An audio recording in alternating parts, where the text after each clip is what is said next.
10 మున్సిపాలిటీలను 3 కార్పొరేషన్లను 7 మున్సిపాలిటీలను అందరినీ గెలిపించుకున్నాం. అదే మాదిరిగా జిల్లా పరిషత్ చైర్మన్ గెలిపించుకున్నాం. 44 40 ఎంపీటీసీలను గెలిపించుకున్నాం. 61 55 సర్పంచ్లను గెలిపించుకున్నాం. 210 మంది కార్పొరేటర్లు కౌన్సిలర్లు ఉంటే 190 మందిని గెలిపించుకున్నాం. ప్రతిదీ కూడా 95%. నేను మంత్రి అయినాక గెలుపంతా బీఆర్ఎస్, కేసీఆర్, బీఆర్ఎస్. ఆ మాదిరిగా మేడ్చల్ని అట్లా అభివృద్ధి చేసిన. ఇప్పుడు 2 ఏళ్లు నాకు కరోనా వచ్చింది రాష్ట్రంలో, దేశంలో మొత్తం. అయినా కరోనాలో అందరినీ, పేద ప్రజలను హాస్పిటల్ కానీ మంచి చెడ్డ అన్ని ఆదుకుంటాం.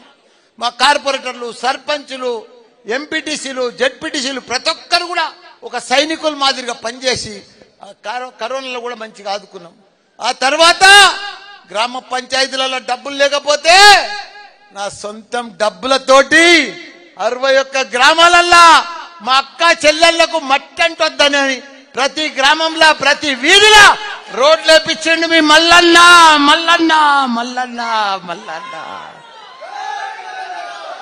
అదే మాదిరిగా సగం గుళ్ళు కట్టే గాని, కుల సంఘాలు అడిగినే గాని అవన్నీ కూడా 125 గుళ్ళు కట్టించండి మీ మల్లన్న.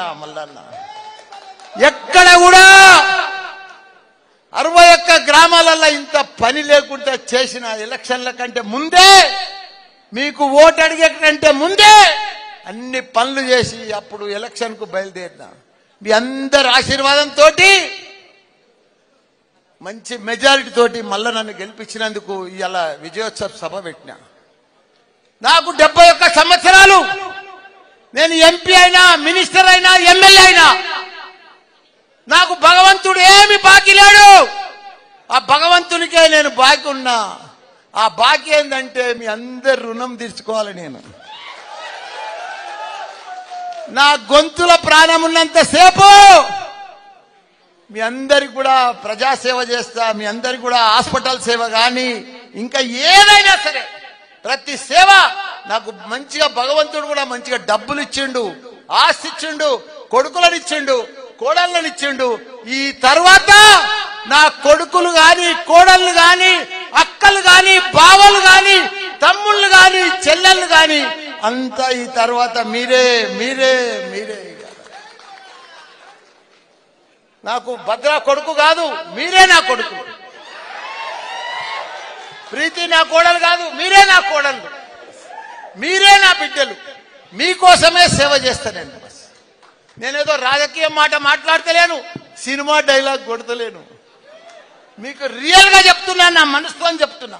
ఎందుకంటే మీకు తెలుసు ఈ 4 ఏళ్లలో మీకు ఏదైనా హాస్పిటల్ బాధ వచ్చినా క్యాంపులు పెట్టి, మీ అందరికి కూడా హెల్త్ క్యాంపులు పెట్టి, మా హాస్పిటలే కాకుండా మా అల్లుని హాస్పిటల్, మా తమ్ముని హాస్పిటల్, 4 హాస్పిటల్లో అసలు ఎక్కడా లేని రూపాయి తీసుకోకుండా మా అల్లుడు కూడా సేవ చేస్తున్నాడు. ఇవన్నీ కూడా జరుగుతూ ఉన్నాయి హాస్పిటల్లో.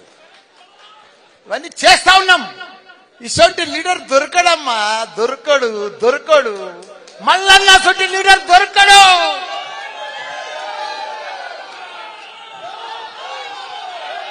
నీకు ఓపెన్గా చెప్తున్నా, గత 30 సంవత్సరాల సంది కూడా మీరు పెద్ద లీడర్లను చూసిండ్రు, ఎమ్మెల్యేలను చూసిండ్రు, ఎంతో మంది వచ్చిపోయారు. కానీ ఇలాంటి మంత్రిని, ఇలాంటి మనిషిని, ఇలాంటి ఎమ్మెల్యేను మీరు చూడలే. ఎందుకంటే పనిచేసే మనుషులం.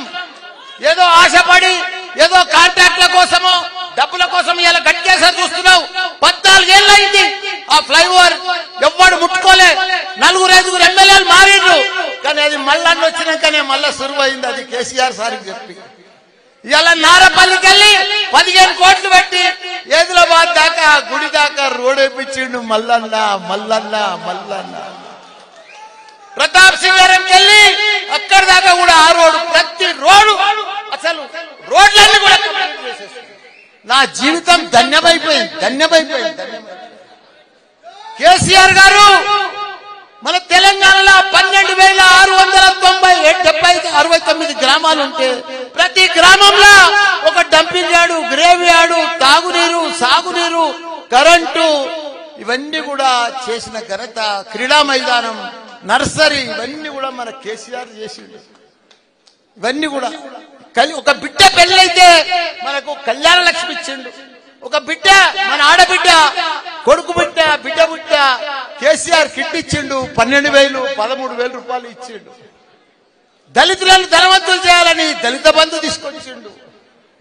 బీసీలకు బీసీ బంధు తీసుకొచ్చిండు. ముస్లింలకు ముస్లిం బంధు తీసుకొస్తే ఈ కాంగ్రెస్ గవర్నమెంట్ ఫులూకులా, బై ఛాన్స్ లా, ఓ గల్తీలా ఆ గవర్నమెంట్ వస్తే ఇప్పుడు వాళ్ళు పెద్ద పెద్ద మాటలు మాట్లాడి ఉన్న బంధులన్నీ బంద్ చేస్తున్నారు. వాళ్ళు లీడర్లు రావాలి. 56 సంవత్సరాలు వాళ్ళు భారతదేశంలో పరిపాలించారు కాంగ్రెస్. వాళ్ళ చరిత్ర అంతా తెలుసు.